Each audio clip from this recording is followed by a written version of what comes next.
जहां महाकुंभ पूरे विश्व पटल पर चर्चाओं में है, तो वहीं दूसरी तरफ पाकिस्तान के दो यूट्यूबर सुर्खियों में हैं, क्योंकि दोनों के गायब होने पर पूरे सोशल मीडिया, सारे न्यूज़ चैनल पर उन पे बवाल मचा गया है।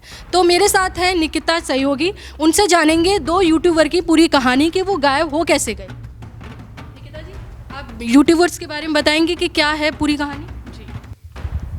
जैसा कि हम सभी जानते हैं कि इन दिनों जो है महाकुंभ का बहुत ज़्यादा अच्छा प्रभाव हर जगह पर देखने को मिल रहा है। प्रयागराज में महाकुंभ अपने चरम सीमा पर है, यानी इतनी ज़ोर शोर से तैयारियां हुई हैं कि जो पाकिस्तानी जो लोग हैं वो लोग इस बात पर विश्वास नहीं कर पा रहे हैं कि आखिर इंडिया वालों ने, यानी सीएम योगी ने, पीएम मोदी ने इन तैयारियों को इतना अच्छे से किया कैसे।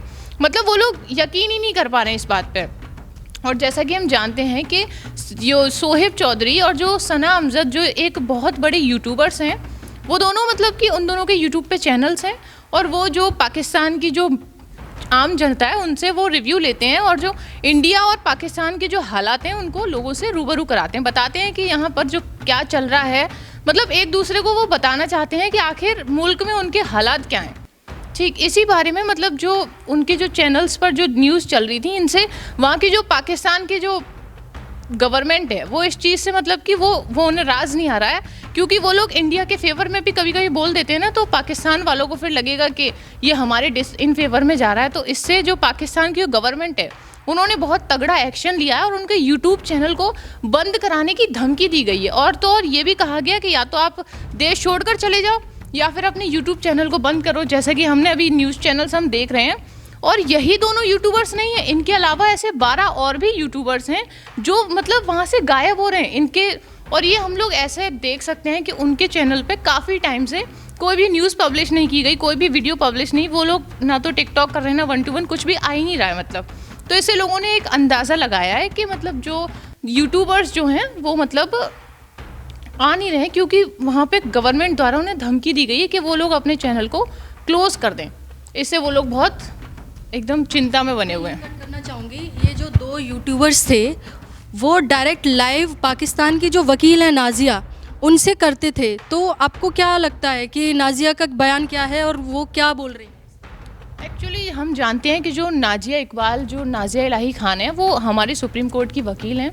तो इसी के हिसाब से वो जो हैं वो मतलब बहुत ज़्यादा सुर्खियों में रहती हैं। वो इतना मतलब बयानबाजी करती हैं बीजेपी को लेकर, वो हमेशा बीजेपी के फेवर में बोलती, क्योंकि और बीजेपी के फेवर में क्या, जो चीज़ सही होगी आदमी उसी के फेवर में तो बोलेगा, इसमें गलत क्या है। अगर वो बीजेपी कुछ गलत तो नहीं कर रही ना, अगर कुछ गलत करती है तो हम उसके अनफेवर में बोल सकते हैं, लेकिन वो फेवर में बोलती हैं। इसी हिसाब से वो उनके चैनल पे 1-to-1 या टिकटॉक जो भी वो जाती थी तो उस पर उनका देखा गया। इसी पे उन्होंने पाकिस्तान की जो गवर्नमेंट है उसको घेरा है। उन्होंने कहा है कि ये जो पाकिस्तान की जो गवर्नमेंट है वो उसे राज नहीं आ रहा है। और जो वो बताती हैं कि जो वो था ना मोहम्मद जिन्ना, उसने कोई कानून बनाया था कि अपने आप को कल्लेआम करने के लिए, यानी इससे जो है जो जनता जो है ना वो मतलब सारी चीज़ें उनके हिसाब से करे। समझ सकते हैं आप कि वो चाहता था कि जो भी जनता है वो सब उसके हिसाब से करे, जो भी खा रहे हैं, पी रहे हैं, जो भी एक्सपोर्ट इम्पोर्ट जो भी हो रहा है वो सब उसके हिसाब से हो।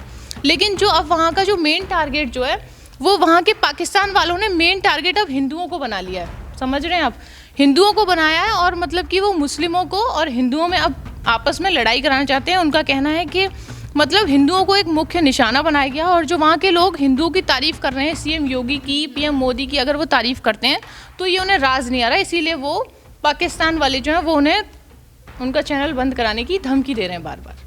तो बेसिकली कहना ये है कि पाकिस्तान की सरकार और उनकी जो फ़ौज है उनको ये रास नहीं आ रहा है कि उन्हीं के लोग वीडियो में, इन्फ्लुएंसर जो हैं, यूट्यूबर्स जो हैं, वो हिंदुस्तान की तारीफ़ कर रहे हैं कि वो कितनी इकोनॉमिक्स उनकी बढ़ गई, हमारा देश पिछड़ता जा रहा है, उनको ये रास नहीं आ रहा है। लेकिन इसी के साथ साथ मैं आपको पूछना चाहूँगी, महाकुंभ जो अभी चल रही है ये 144 साल बाद आने वाला है, तो आपको क्या लगता है ये पिछले 10 दिनों में कितना सर्च किया गया होगा गूगल पे, और किस किस कंट्रियों ने, हमारी कंट्री के अलावा और भी कंट्रियाँ हैं जो कर रही हैं सर्च? जी, मैं आपको बता दूं कि जो महाकुंभ जो है वो गूगल ट्रेंड के हिसाब से सबसे ज़्यादा इस्लामिक कंट्रीज़ में सर्च किया गया है। यानी जो इस्लामिक कंट्रीज़ जो हैं जहाँ पर मुस्लिम आबादी सबसे ज़्यादा है ना, जैसे कि बांग्लादेश, पाकिस्तान, कतर, बहरीन, ये वाली जो कंट्रीज़ है यहाँ पर मुस्लिम आबादी सबसे ज़्यादा है और यहीं पर सबसे ज़्यादा उसको महाकुंभ को सर्च किया गया कि महाकुंभ, प्रयागराज, ये सारी सर्चिंग सबसे ज़्यादा मुस्लिम कंट्रीज़ में देखने को मिल रही है। हमने देखा कि जो पाकिस्तान है वहाँ की जो कुल आबादी है वो 24 करोड़ है और जो हमारा जो महाकुंभ जो लग रहा है उसमें जो आने वाली आबादी यानी जो आने वाले लोगों की संख्या बताई गई है वो लगभग 45 करोड़ के लगभग बताई गई है।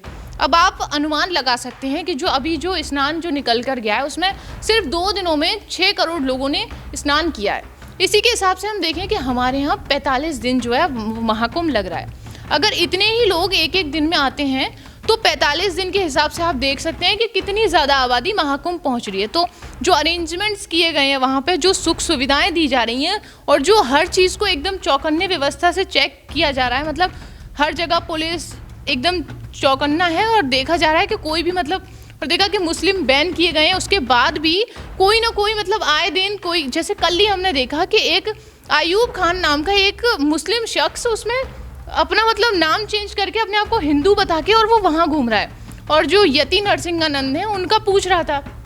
इस हिसाब से देखा जा सकता है कि या तो वो फिर उनको मतलब कि मारने वारने के लिए गया, क्योंकि वहाँ पर वो लगातार अपनी पहचान छिपाकर जो है वो उनके बारे में पूछ रहा था कि यति नरसिंहानंद का आश्रम कहाँ पर है।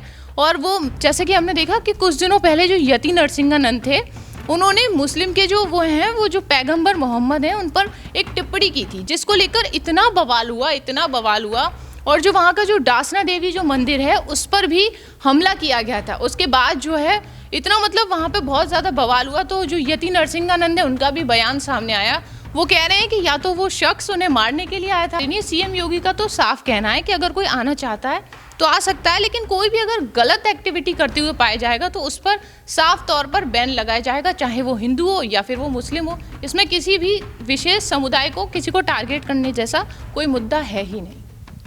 तो देखा जाए महाकुंभ को अभी महाकुंभ 144 साल बाद आएगा तो सारी जितनी भी व्यवस्था है वो वहाँ पे करा दी गई हैं। लेकिन आपको क्या लगता है, भारत के जो लोग हैं, जो विपक्षी पार्टीज़ हैं, वो खुद ये मानने को तैयार नहीं हैं कि कैसे अनुमान कैसे लगा लिया कि एक दिन में 6 करोड़ आ रहे हैं कि पूरे एक महीने में 40 करोड़ से लेके 100, लेकिन योगी जी ने तो 100 करोड़ की व्यवस्था की है। तो ये लोग ये मानने को रेडी नहीं है कि 44 या 40 या 100 करोड़ आ जाएंगे एक महीने में।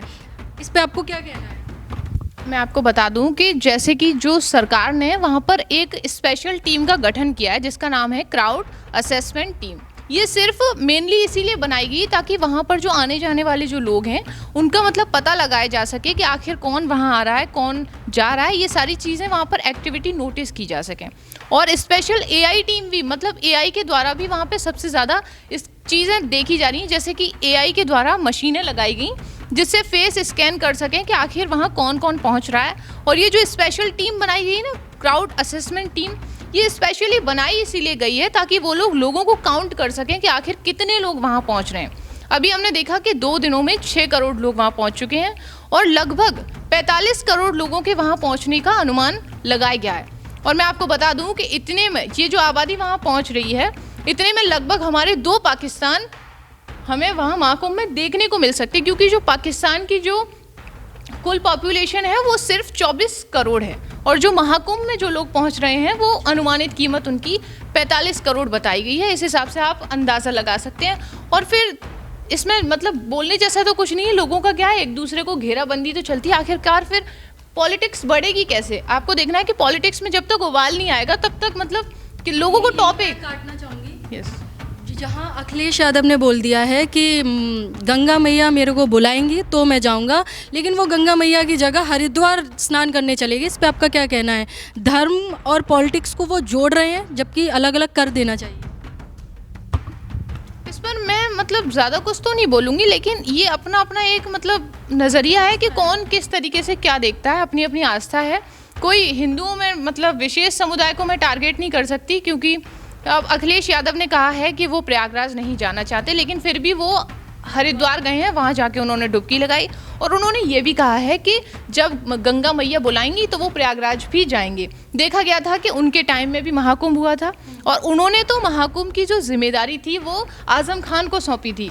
और आपने देखा होगा कि आजम खान के टाइम पर कितने लोगों की मौतें भी हुई थी और लोग ये बस अब यही नोटिस कर रहे हैं, यही फिराक में है कि आखिर इन सीएम योगी की जो व्यवस्थाएं हैं उसमें भी मतलब कुछ ना कुछ कमियां निकाली जा सकें और देखा जा सके कि किस तरीके से व्यवस्थाओं को खराब कर सकें।